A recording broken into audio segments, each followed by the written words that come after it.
በጣም አስገራሚ ክስተት ክሩቤልና ጽናት ወደ ክሩቤል እናት መቃብር ሲሄዱ ምን ገጠማቸው የሚለውን ነገር አብረን እያየን የምንቆይ ይሆናል። ሰላም ሰላም፣ ውድና የተከበራችሁ የለዛ ሚዲያ ቤተሰቦች ለቻናሉ አዲስ ከሆናችሁ ሰብስክራይብ በማድረግ እንደዚሁም ቪዲዮውን በላይክ መጀመር አትርሱ።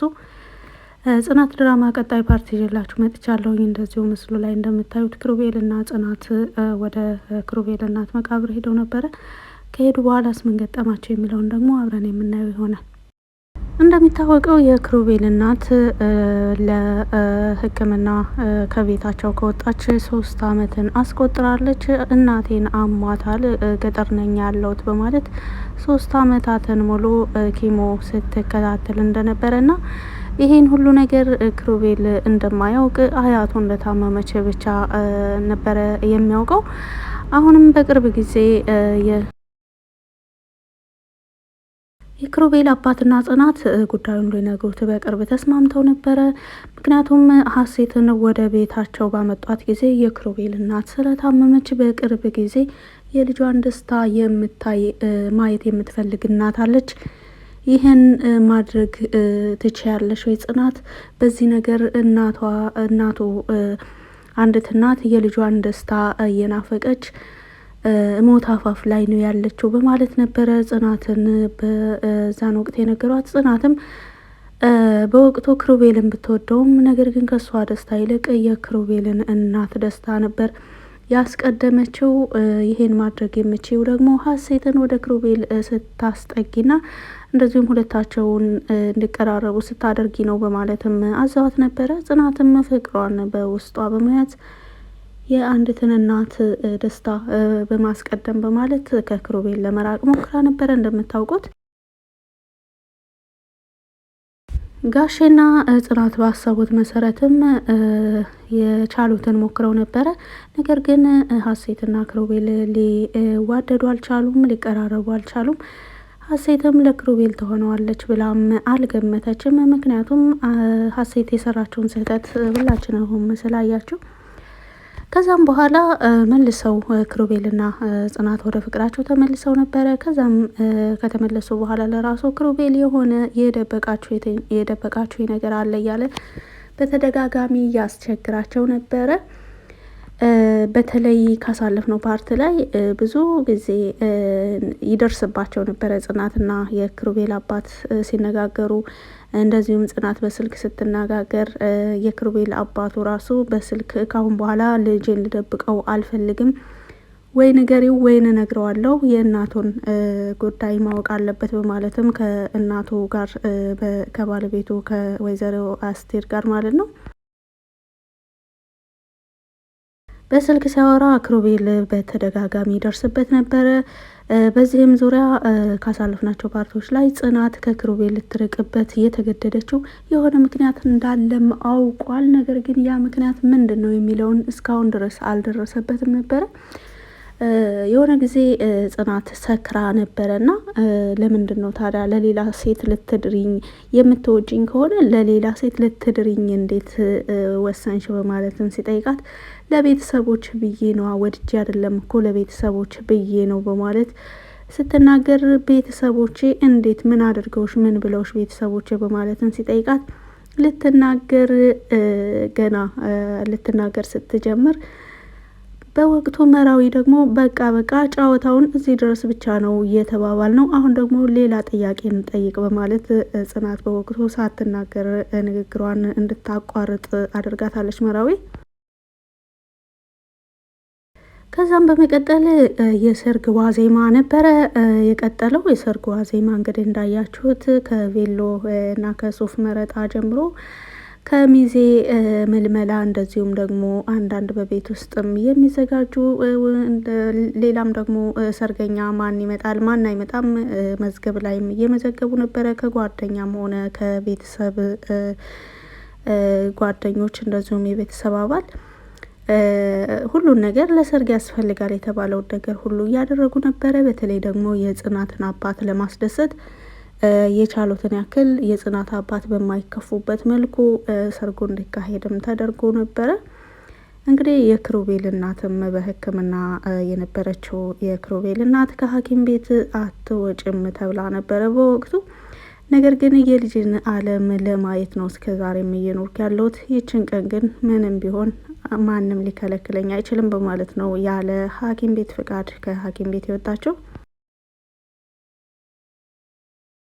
ያለ ሐኪም ቤት ፍቃድ ወደ ቤት የሄደችው ወይዘሮ አስቴር የክሩቤል እናት ወደ ቤቷም ከደረሰች በኋላ ቤት ውስጥ እየተዘጋጁ ያሉ የሰርግ ዋዜማዎችን አንዳንድ ነገሮች ከጠየቀች በኋላ እንግዲህ ወደ ሳሎን ቤት ሄዳ አረፍ በማለት ላይ ሳለች ክሩቤል መጥቶ ከጽናት ጋር ሊጋቡ እንደነበረና ያፈቀራት ሴት እንደዚሁም ደግሞ እናቱ ስትጓጓለት ለአመታት ስትጓጓለት የነበረው ነገር ዛሬ ደርሷል እማዬ በማለትም ሲነግራት በጣም ደስተኛ ነኝ በማለት ፈጣሪዋን በማመስገን ክሩቤልንም ጽናትንም በመመረቅ እንደዚሁም የክሩቤል አባትም ሁለታቸውን በመመረቅ ትዳራቸው እንዲባረክ የወደፊት ህይወታቸው ደግሞ ያማረ እንደሚሆንላቸው በምርቃታቸው ጠቅሰውላቸው ነበረ።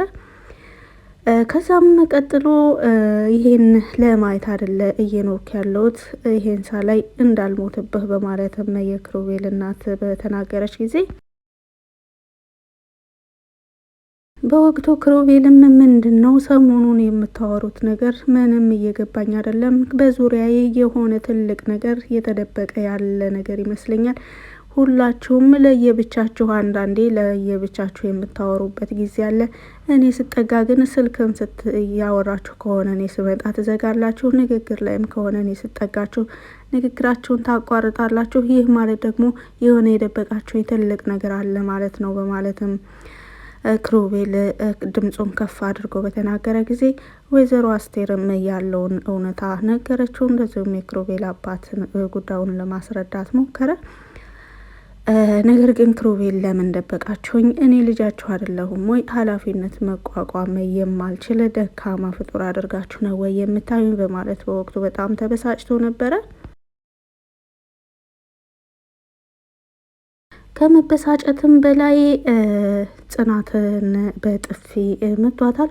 በወቅቱ በጣም ተናዶ ስለነበረ ድምፁን ከፍ አድርጎ ኧረ ተው እባክህ ልጄ፣ እኔ አሁን የዛሬውን ደስታህን ለማየት በጣም እየጓጓሁ ነው፣ እባክህ ጊዜን አታበላሽብኝ በማለትም እናቱ ክሩቤልን ለመማፀን ብትሞክር ክሩቤል ግን በጣም ደንግጦ እና ተናዶ ስለነበረ ምክንያቱም የእናቱን ሕመም ማወቅ ነበረበት። እውነት ለመናገር እኔም እንደ ተመልካች የምጨምረው ሀሳብ ቢኖረኝ እናት ምንድን ነው የሚባል የሆነ አባባል አለ፣ ሕመም ቢደብቁት ሞት ይመሰክራል እንደሚባለው ሁሉ በዚህ የህይወት መንገድ ላይ የሚያልፉ ሰዎች አሉና በተለይ ደግሞ እንደ ልጅ ሁኜ ሳስበው እንደ እናት ሆነን ስናስበው እርግጥ ልክ ናቸው የክሩቤል እናት ማለት ይቻላል። አንድም ቀን ቢሆን በእኛ ምክንያት ልጆቻችን ደስታቸውን እንዲያጡ እንዲጨናነቁ አንፈልግም። ምክንያቱም በጭንቀት የሚፈጠር እና የሚቀየር ነገር የለም። ነገር ግን እንደ ልጅ ሆነን ስናስበው ቤተሰቦቻችን እርግጥ የታመመ ሰዎች አይደለም የሚሞተው፣ ነገር ግን ቤተሰቦቻችን እስከ መጨረሻ እስትንፋሳቸው የሆነ የምንችለውን ሁሉ አድርገንላቸው የቻልነውን ሁሉ አድርገንላቸው ነው እንድንኖር የምንፈልገው እና በተለይ ደግሞ አንድ ሰው ጤነኛ ነው ሲባል ኖርማሊ እንዘናጋለን። ነገር ግን ህመም ላይ እንደሆነና ኦሬዲ የኛን እርዳታ ከፈጣሪ በታች የልጆቻቸውን ከጎናቸው መሆን እስካስፈለጋቸው ድረስ በህመም ላይ እስካሉ ድረስ ማለት ነው። ልጅ ሆነን ስናስበው በልጅ ቦታ ሆኜ ሳስበው ክሩቤል ልክ ነው እላለሁኝ። ምን ልላችሁ ነው የፈለግኩት እንግዲህ የክሩቤልም ሁኔታ እውነት ለመናገር በጣም ከባድ ሁኔታ ነበረ። ለዛም ነው እንግዲህ ያንን እየተነጋገረ ሳለ ነው የክሩቤል እናት እዛው ሶፋው ላይ የወደቀችው። ከዛም በኋላ ክሩቤልም እማዬ እያለ እንደዚሁም ባለቤቷም አስቱዬ እያለ ይጠሯት። ከዛም በኋላ ተመልሳ እንዳላነጋገረቻቸው እና በዛውም እስከ መጨረሻው እንዳሸለበች ነው እንግዲህ የታየው።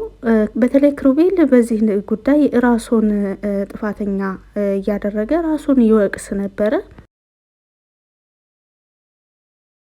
ራሱን በጣም በተደጋጋሚ እኔ ነኝ እናቴን የገደልኳት በማለት ራሱን ይወቅሳል። ምክንያቱም ምንም በመጨረሻ ሰዓት ላይ ቢሆንም በወቅቱ ከእናቱ ጋር ደስ የሚሉ ንግግሮችን ማድረግ ቢያደርግ እንኳን ያን ያክል ራሱን እንደ ጥፋተኛ ላይቆጥር ይችላል። ምክንያቱም በወቅቱ ተው ልጄ፣ እባክህ ልጄ፣ ይህን ደስታህን ከምንም በላይ ነው እኔ ዛሬ ስጠብቀው የቆየሁትን ቀን ነው ደስታዬን ያሰመርክልኝ። ደስታዬ ፍላጎቴ እውን እንዲሆን እያደረክልኝ ነው። ያንተንና የጽናትን አብሮነት ደግሞ በጣም ወድጀዋለሁ። ጽናትም ደግሞ አደራ ልጄን በማለትም ተናግራ ነበረ። እንግዲህ ክሩቤል ናት ጽናትን በጣም ነው የምታምናት፣ በጣም ነው የምትወዳት በብዙ ነገር በቃ ለቤቴ ጥሩ እና የምመኛት አይነት ሴት ናት በማለትም ትመኛታለች ብዙ ጊዜ። ለዛም ነው እንግዲህ አንቺን አምንሻለሁ፣ ልጄንም ለአንቺ አደራ ሰጥቻለሁ በማለትም ነበረ ስትነግራት የነበረችው። እና በዚህ አይነት የህይወት መንገድ ላይ ብዙ ሰዎች ያለፉ እና እየኖሩም ያሉ ስላሉ በጣም አስተማሪና ጠቃሚ የሆነ ድራማ ነው። ክቡራትና ክቡራን ተመልካቾቼ የዛሬው የጽናት ድራማ ቆይታ የዚህ ድረስ ነበረ። በቀጣይስ ምን ይፈጠራል የሚለውን ደግሞ አብረን የምናይ ይሆናል። በቆይታዬ ላይ ያጠፋሁት ነገር ካለ ይቅርታ። በቆይታችሁ ላይ አብራችሁን ስለቆያችሁ ከልብ አመሰግናለሁ። መልካም ጊዜ